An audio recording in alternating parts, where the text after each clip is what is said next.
होता कि सार नाम क्या है, और वही आपको बताने जा रहे हैं।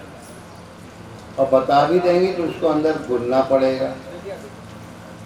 युक्ति तो हम बता देंगे कि यही नाम क्यों है असली नाम, ये तो आपको हम बता दें, और उसमें स्थिरता लाओ। ये नाक की हड्डी आपको बताए, सबसे ऊंची हड्डी ऐसे टटोलोगे उंगली से, सबसे ऊंची हड्डी यहाँ बीच में पकड़ में आएगी। इसके नीचे अगर आप ओम ओम मनी मन कहते हैं लंबा या छोटा के जैसे भी, तो श्वास आएगी और जाएगी। और कोई नाम लोगे तो श्वास नहीं चलेगी। वो नाम कौन सा है? ओम, जो सार नाम है, सत्य नाम है, आदि नाम है, अमृत नाम है। पर कैसे? और कोई नाम क्यों नहीं वैसे? इसकी तुम्हारे पास प्रयोगशाला है, इस प्रयोगशाला में लेबोरेटरी में टेस्ट करो। अब सब लोग बैठे हो, सीधे बैठ जाओ, सीधे और थोड़े सीधे हो जाना, और इस हड्डी के नीचे ओम ओम कहो तो देखोगे श्वास आएगी जाएगी। 5 मिनट प्रयोग करके देखो, फिर उसके बाद समझ देंगे कि और नामों को, पहले और नामों को ही प्रयोग करके देखो श्वास चलती है क्या।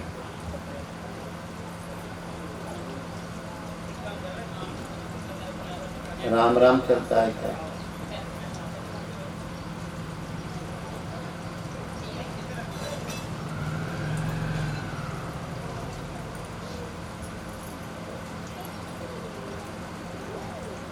श्वास नहीं चलेगी।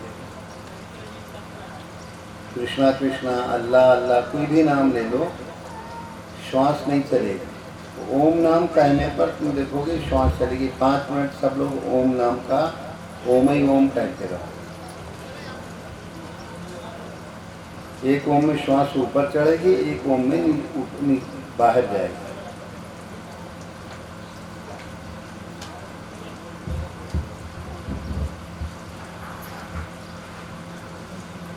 सब लोग करो, न तो कहोगे यहाँ कुछ कहा था याद नहीं। याद कर लो ओम को, इस हड्डी के नीचे अंदर अंदर ओम ओम मन ही मन कहो।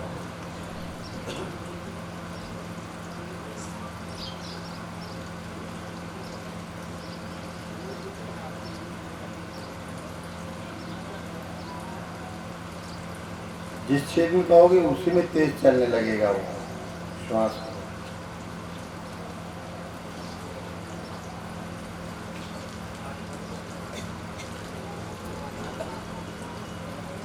जितना लंबा कहोगे उतनी लंबी श्वास चलेगी। और एक दूसरी युक्ति है, और कोई नाम तो नहीं चलता, ओम ही नाम में श्वास चलती है। एक दूसरी युक्ति है निर्वाणी मुद्रा।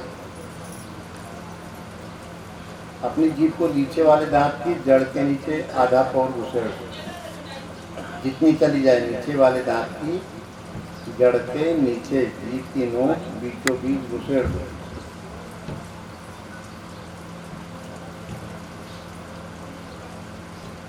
मुंह खोलोगे तो केवल ओम ही निकलेगा। एक दूसरा प्रमाण,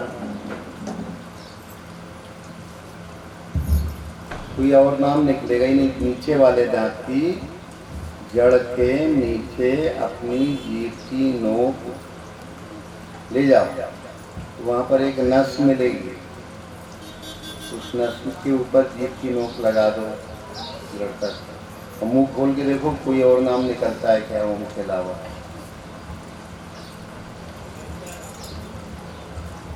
निकलता है बालक? तो कौन सा नाम निकलता है? ओम। और कोई नाम तो नहीं निकल रहा किसी? ओम ही निकलता है, हैं?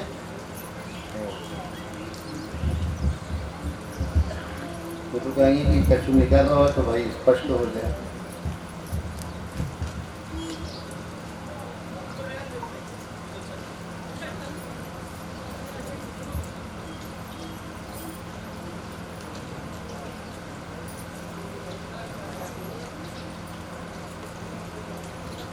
तो अगर जीभ लगाए रखोगे तो तुम्हारा मन भागेगा नहीं।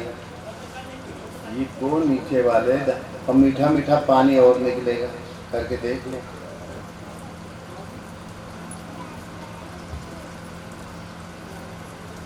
जीभ लगा लोगे तो मन कहीं भागेगा नहीं। दृढ़ता पूर्वक नीचे वाले दांत की जड़ के नीचे जीभ की नोक लगा। मन से भी तुम सोचना चाहो, कोई शब्द निकाल लो तो नहीं निकले।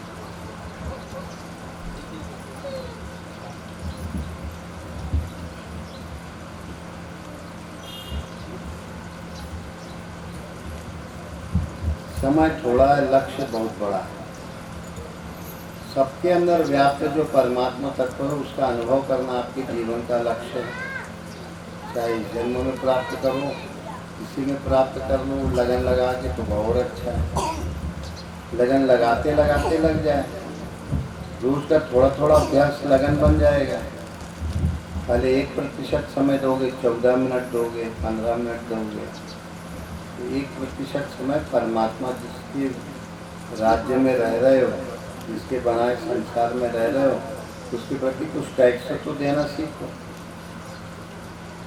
और ये आत्मा न हो तो क्या हाथ उठ पाएगा, आंखें देख पाएंगी, नाक श्वास ले पाएगी, मुंह चल पाएगा, हाथ पैर चल पाएंगे, पाचन क्रिया चल पाएगी, शरीर में जितने अंग प्रत्यंग काम, वो केवल परमात्मा का जो अंश आत्मा है, जीवात्मा है, ये सभी शरीरों में व्याप्त है।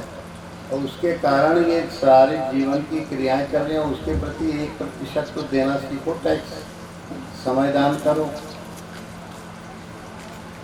कहते हैं कि अरे हमें समय नहीं है तो फिर समय से पार नहीं लग पाओगे, काल से परे नहीं हो पाओगे। काल से परे तुम्हारी आत्मा है, उस आत्मा में वो अमृत जीवन है। जिस अमृत जीवन को जीने की चाह, तो पाने की चाह तो सब लोग रखते हैं, और उसके प्रति कुछ लगन नहीं लगा। 1% लगन, 100 पैसे में 1 पैसा ही लगन आपके जीवन में क्रांति ले आई। उस क्रांति को लाने का कार्य करो, आज से ही करो। ये कल के ऊपर मत टालो कि कल से करेंगे, टालो मत।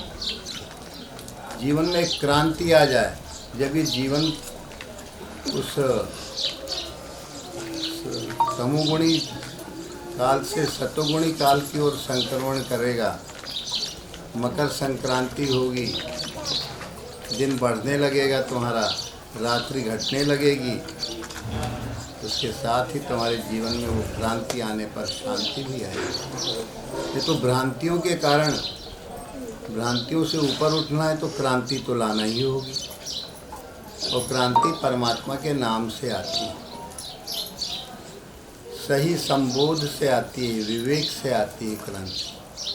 ये तो भ्रांतियाँ तो बनी हुई हैं, भ्रांत चित्त हो, भ्रांत बुद्धि है, भ्रमित है। और भ्रमित बुद्धि होने से वो केवल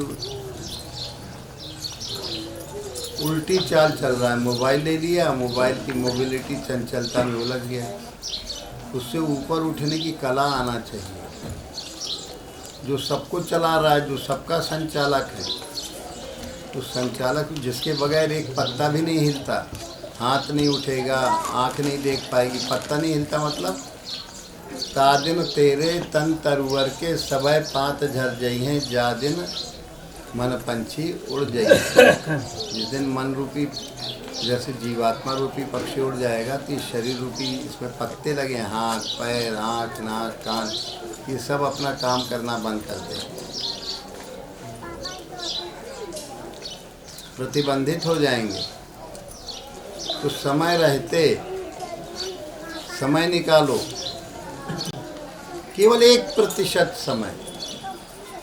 भ्रांति से मुक्त निर्भ्रांत होने के लिए एक क्रांति तुम्हारे जीवन में नाम की आना चाहिए। परमात्मा सत्ता के प्रति उस अस्तित्व को स्वीकारने की मन के अंदर प्रबुद्धता आना चाहिए।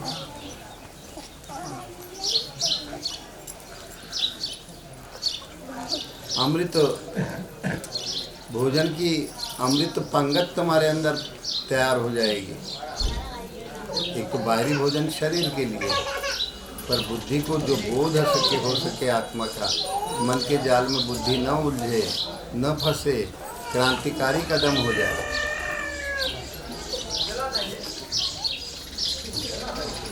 जैसे भी वर्तमान में 2-3-4 दिन में जो है, जो घटनाक्रम हुआ, उस घटनाक्रम में इस देश के जो प्रधान सेवक हैं उन्होंने देश के जितने भी उपद्रव वाले स्थान थे उनको ध्वस्त किया, उसके शस्त्रों को निरस्त किया और जो आक्रमण करने के लिए आने थे उनको भी आकाश में ही ध्वस्त किया। तो आकाशवत हो जाओगे तो आकाश में आने वाले आक्रमण जब नाम की धारा में बह जाओगे, मन को बहा दोगे, जो भी मन के विकार आने वाले होंगे, पुराने चल चुके होंगे, वो ध्वस्त हो जाएंगे।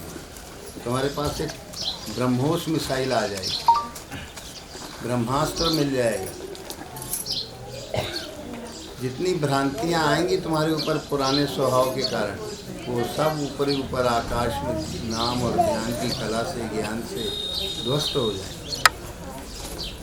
तुम्हारी बुद्धि को विकृत नहीं कर पाएंगे। हो गया?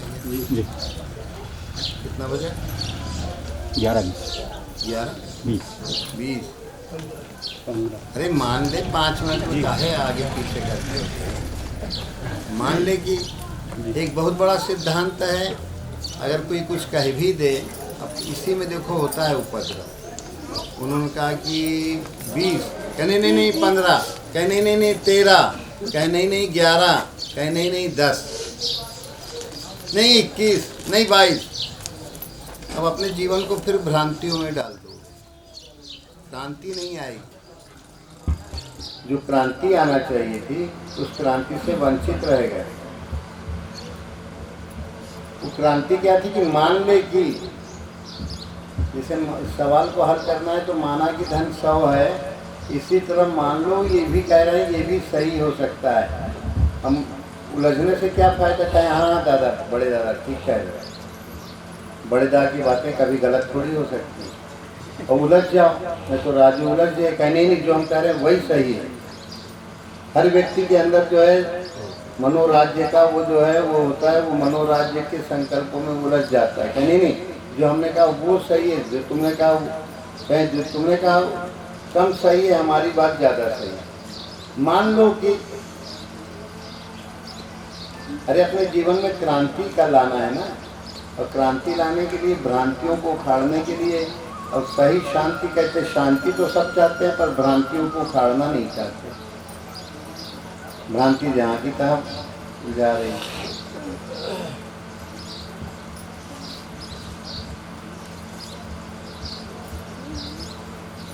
भ्रांतियों से मुक्त हो।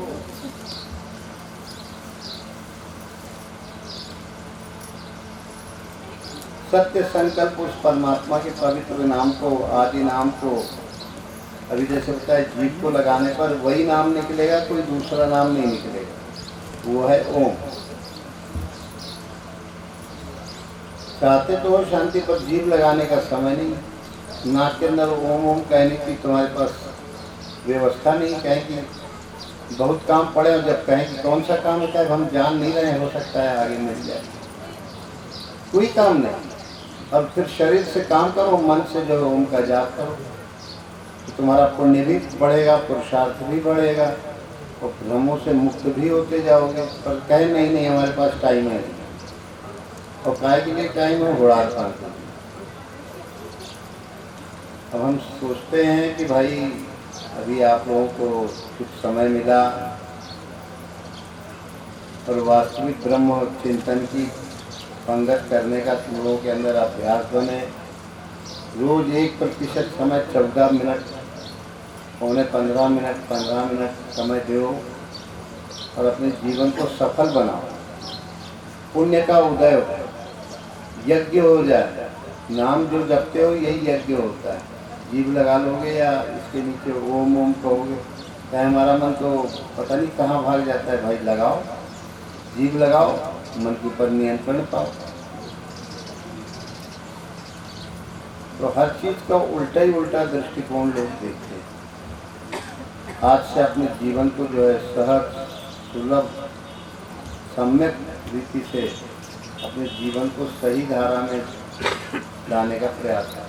बोलो सद्गुरुदेव की जय।